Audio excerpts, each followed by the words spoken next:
La clôture d'intenses semaines de travail pour le chapitre de la custodie de Terre Sainte. Les frères se sont réunis à Jérusalem du 4 au 16 juillet. Comme tous les 15 juillet, les frères de la custodie de Terre Sainte ont fait mémoire de la dédicace de la basilique du Saint-Sépulcre, réalisée par les croisés en 1149. Rencontre avec le Parent Circle Families Forum, une organisation qui réunit des parents de victimes du conflit, des Israéliens et des Palestiniens sur le chemin de l'espoir. L'arrivée et les premiers jours en Pologne du groupe des chrétiens de Terre Sainte partis pour la Journée mondiale de la jeunesse. Visites et dialogues en attendant la rencontre avec le pape François.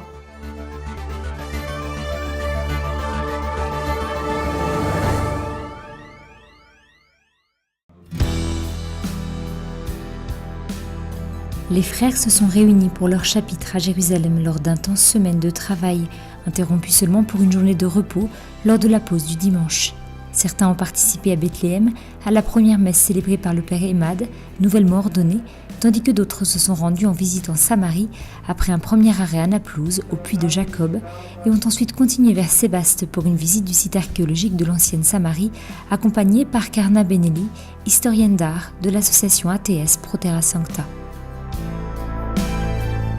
Un temps de mise en lumière avec de nombreux temps forts qui s'est achevé le vendredi 15 juillet, lors du dernier jour du chapitre des frères de la custodie de Terre Sainte. La journée a commencé tôt le matin lorsque le custode, le frère Francesco Patton, avec tous les frères du chapitre, comme les femmes le dimanche de Pâques, se sont rendus au Saint-Sépulcre pour célébrer solennellement la dédicace de la basilique. Réuni ensuite en assemblée plénière, le président du chapitre, le frère Jacob Vernaille, a adressé aux frères un discours de clôture dans lequel il a décrit le chemin spirituel qu'il a souhaité en tant que président faire prendre aux frères de la custodie. Le chapitre a été pour les frères capitulaires comme la descente d'un fleuve. Ils devront maintenant décider, comme la femme samaritaine, de demander au Seigneur que leur soit donnée l'eau vive pour les soutenir dans leur importante mission en Terre Sainte. Une journée durant laquelle chaque frère capitulaire a ensuite reçu des mains du président le message de clôture, rédigé comme une synthèse des travaux. Nous avons partagé les belles expériences de notre mission. Et je peux dire que nous avons entendu combien la préoccupation pour la Syrie était au cœur de toute notre mission. Tous les frères nous ont exprimé leur grande proximité pour la souffrance que nous vivons ici, en Syrie, et n'ont de cesse de prier pour nous. Le chapitre fut aussi l'occasion d'élire un nouveau gouvernement pour accompagner le custode dans la direction de la fraternité custodiale. Je dirais que ce qui émerge comme ligne conductrice pour le chemin qui nous attend est, d'abord et avant tout, l'importance pour nous, frères de la custodie de Terre Sainte, de marcher en harmonie avec l'ordre auquel nous appartenons, avec l'Église universelle, surtout parce que notre custodie a cette spécificité de faire part d'une Église locale, tout en ayant une perspective universelle, qui est justement donnée à travers notre caractère international.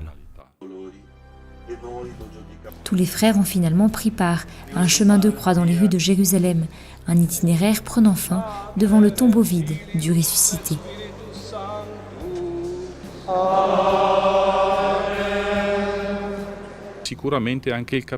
Le chapitre a aussi très certainement mis un fort accent sur ce qui touche à l'évangélisation.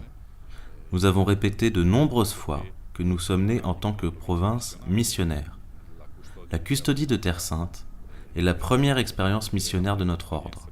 Elle est l'unique expérience qui est restée continue pendant 8 siècles. Nous avons dit qu'il nous faut continuer dans cette direction, dans l'évangélisation, dans la mission, à travers tous les moyens à notre disposition, dans tout ce qui touche aux activités pastorales, dans les écoles, ou encore à travers les moyens de communication et les réseaux sociaux.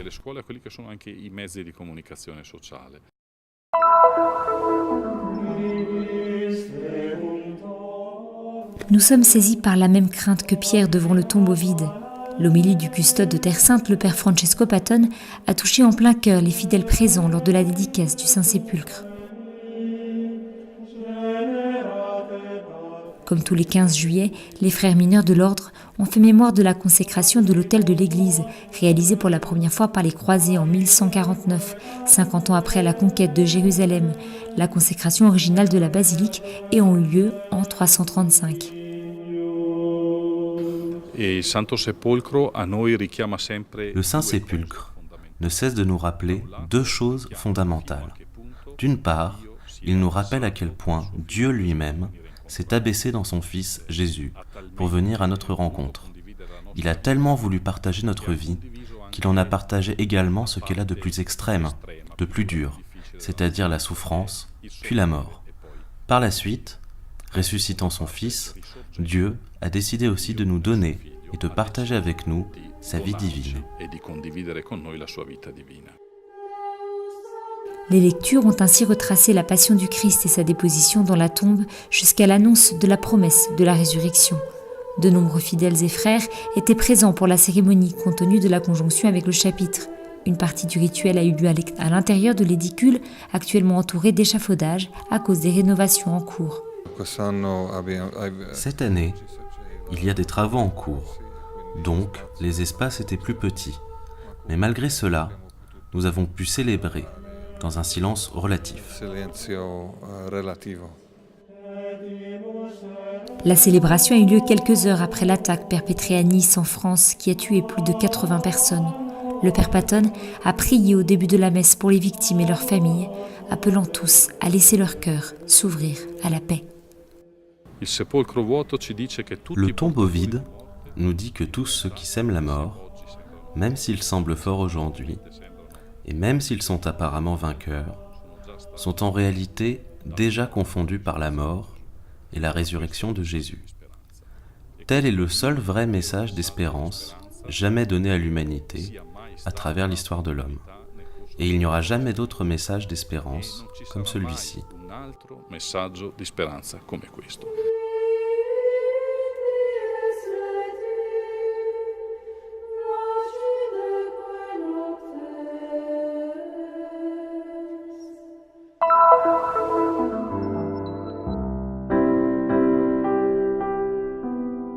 Robi a perdu son fils, Bouchra a perdu son fils, Nathan a perdu sa mère et son frère, Miri a perdu sa sœur. Ces quelques histoires, parmi de nombreuses autres, racontent une tragédie, celle du conflit entre Israël et la Palestine. Et pourtant, si nous qui avons perdu un être cher, nous avons pu prendre le chemin de l'espérance, alors tout le monde peut le faire, affirment avec force et conviction les participants du Parent Circles Family Forum. Je m'appelle Bouchra et je suis d'Hébron. J'ai perdu mon fils qui s'appelait Mahmoud. C'était mon fils aîné. Je l'ai perdu en 2008 et j'ai adhéré au forum 4 ans plus tard.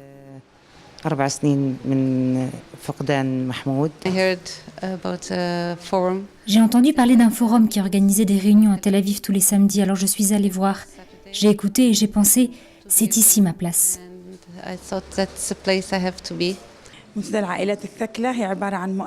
Participe au forum des familles israéliennes et palestiniennes, plus de 600, qui ont en commun d'avoir perdu un membre de leur famille à cause du conflit.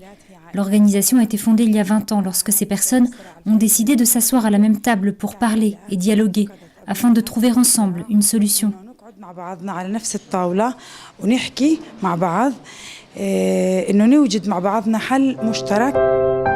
Pour Moira, tout a changé alors qu'elle devait faire face à l'assassinat de son mari. Elle répondait, sans illusion, aux questions d'un journaliste lorsque tout à coup, 25 personnes, Israéliens et Palestiniens, du Parent Circles Family Forum sont arrivés pour la soutenir et demander justice. J'étais en état de choc. J'ai été complètement bouleversée lorsque ces personnes sont entrées. De voir tout ce monde à mes côtés à ce moment-là, des gens venus de tout Israël pour m'aider, moi et ma famille. Ils voulaient se tenir à mes côtés, alors que beaucoup d'entre eux ne me connaissaient pas. Comment alors ne pas avoir d'espérance après avoir vu une chose pareille se produire dans votre vie ?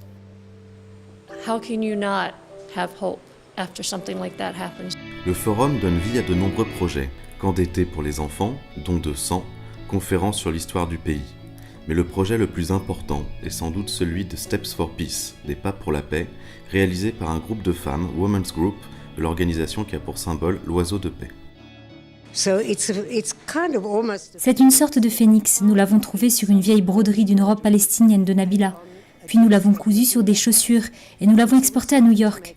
C'est alors que nous avons réalisé qu'il y avait quelque chose de magique avec ces chaussures parce que tout le monde les aimait.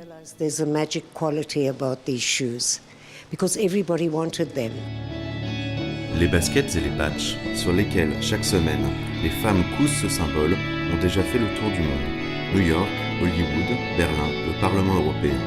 L'objectif est non seulement de soutenir financièrement le Forum et les femmes palestiniennes, mais aussi de dire à tous qu'il est possible de prendre le chemin de la réconciliation plutôt que celui de la vengeance. Pour moi, c'est ici une deuxième maison. J'ai ici des amis qui savent ce que je ressens et ce par quoi je suis passée. Cela nous donne un terrain d'entente et une grande espérance.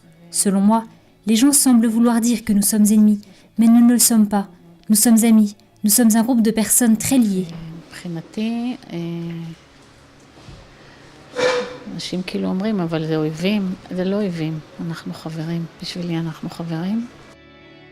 Il est possible à tous d'apporter une contribution à ce projet en visitant www.stepsforpeace.org et en suivant le projet sur les réseaux sociaux avec le hashtag StepsForPeace.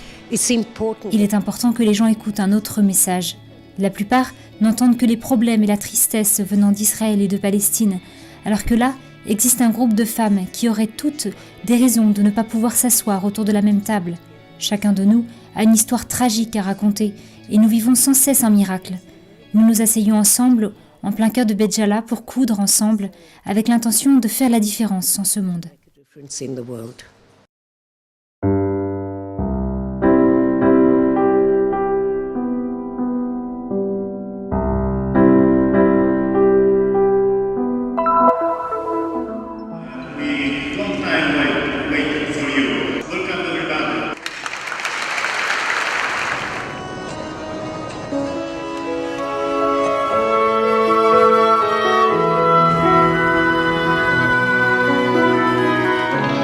Wznoszę swe oczy ku górom, skąd przyjdzie mi pomoc. Pomoc od Pana wszak Bogiem On miłosiernym jest. Kiedy zbłądzimy, sam szuka nas, by w swe ramiona wziąć rany uleczyć krwią swoich ran, nowe życie tchnąć. Błogosławieni, miłosierni, albowiem oni miłosierdzia dostąpią.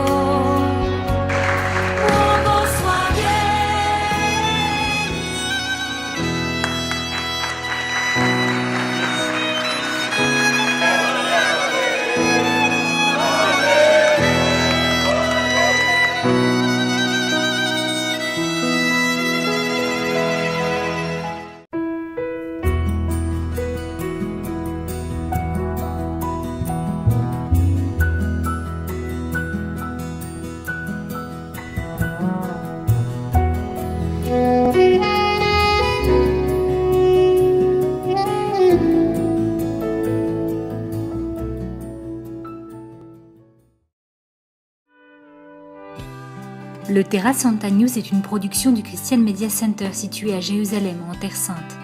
Pour plus d'informations à propos du Terra Santa News et du Christian Media Center, vous pouvez consulter notre site web en bas de cet écran. Vous serez également en mesure de souscrire à notre newsletter, d'apprécier des vidéos en direct de la Terre Sainte, ainsi que de visiter nos pages Facebook et YouTube et nous suivre sur Twitter. Venez visiter le site du Terra Santa News.